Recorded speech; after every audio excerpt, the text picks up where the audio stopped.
65th question क्या कहता है, the interviewer asked the candidate to what district he came from. देखो बहुत सिंपल सा तरीका है, ये क्वेश्चन फॉर्म किया गया है। अब यहां पर टू भी लगाया गया है और यहां पर फ्रॉम भी लगाया गया है। अब तुम ध्यान से देखो, ये टू भी डिस्ट्रिक्ट के लिए लगाया गया है और ये फ्रॉम भी डिस्ट्रिक्ट के लिए लगाया गया है। तो हम सबको पता है कि टू और फ्रॉम जो होती है वो ऐसी प्रीपोजिशन होती है जो एक दूसरे के अपोजिट होती है।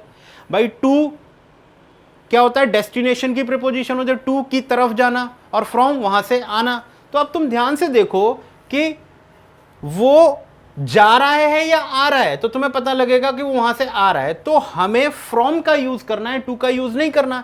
अब इस डिस्ट्रिक्ट के लिए हम फ्रॉम का तो यूज कर चुके हैं ना ऑलरेडी, तो यहां टू नहीं लगाओगे, यहां पर आप क्या लगाओगे, फ्रॉम लगाओगे। और फ्रॉम ऑलरेडी लास्ट में लगा हुआ है जो इसी के लिए लगा हुआ है। किसके लिए लगा हुआ है, इसी के लिए लगा हुआ है। तो आप यहां पर सिर्फ फ्रॉम लगाओ, ये हो जाएगा the interviewer asked the candidate what district he came from. ठीक है, हालांकि व्हाट की जगह विच भी लिख सकते हो, विच, लेकिन व्हाट और विच का कोई डिफरेंस नहीं है इसमें एक ही चीज के लिए दो प्रीपोजिशन का यूज कर लिया है। इसको मैं जरा सिंप्लीफाई करके आपको समझाऊंगा तो समझ में आ जाएगी बात। जैसे क्वेश्चन क्या कह रहा है, the interviewer asked the candidate, the interviewer asked the candidate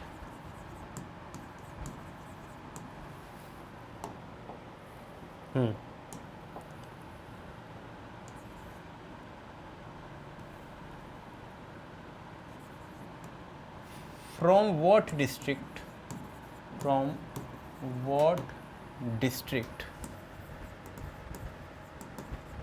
he came। अब इसमें क्या होता है, इसमें यह होता है कि या तो आप प्रीपोजिशन लास्ट में लगा दो, तो तुम्हें शुरू में नहीं लगाने की जरूरत है। अगर तुमने शुरू में लगा दिया तो लास्ट में नहीं लगा सकते। ठीक है, अब इसको अगर मैं इसका आंसर देता हूं तो क्या हो जाएगा, the student answered that he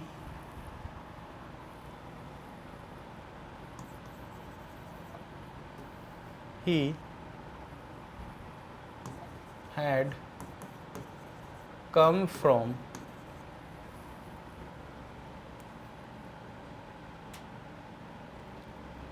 Ghaziabad district.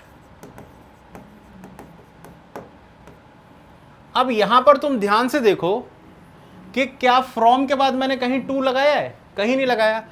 अब मैं यहां टू भी लगा दूं तो ये क्या हो जाएगा, the student answer that he had come from to Ghaziabad district. कोई सेंस बन रहा है इस बात का, यानी कि मतलब ये जो व्हाट डिस्ट्रिक्ट था उससे पहले उसने टू भी लगाया है और फ्रॉम भी लगाया है। तो एक ऑब्जेक्ट के लिए दो प्रीपोजिशन तुम रख नहीं सकते। दूसरा, दोनों में से कौन सी रखनी है, तो जब तुम कहीं से आ रहे हो तो वो तुम्हारा क्या हुआ, ओरिजिन हुआ, तो ओरिजिन की प्रीपोजिशन फ्रॉम होती है। अगर तुम कहीं जा रहे हो तो वो तुम्हारी डेस्टिनेशन हुई, तो डेस्टिनेशन की प्रीपोजिशन क्या होती है, टू होती है। तो अब वो वहां से आ रहा है तो फिर कम फ्रॉम आया ना, कम, तो फिर कम का मतलब वहां से आ रहा होगा, तो यहां टू तो लगा ही नहीं सकते, फ्रॉम ही लगाओगे। लेकिन यहां पर उसने क्या किया है, उसी डिस्ट्रिक्ट के लिए देखो यहां टू भी लगा दिया है और यहां फ्रॉम भी लगा दिया है, तो टू तो किसी हालत में नहीं आएगा। वो बात अलग है कि फ्रॉम चाहे तुम यहां रख लो चाहे यहां रख लो, दोनों जगह पर वो ठीक हो जाएगा। तो ये कॉन्सेप्ट ये कहता है, तो ये बात आपको ध्यान रखनी है। हालांकि तुम व्हाट की जगह विच भी लगा सकते हो, विच लगा लोगे ज्यादा बेटर रहेगा, लेकिन एरर इस बात का ही है। ठीक है, क्लियर हो गया कॉन्सेप्ट, आई थिंक ये बात क्लियर हो गई होगी।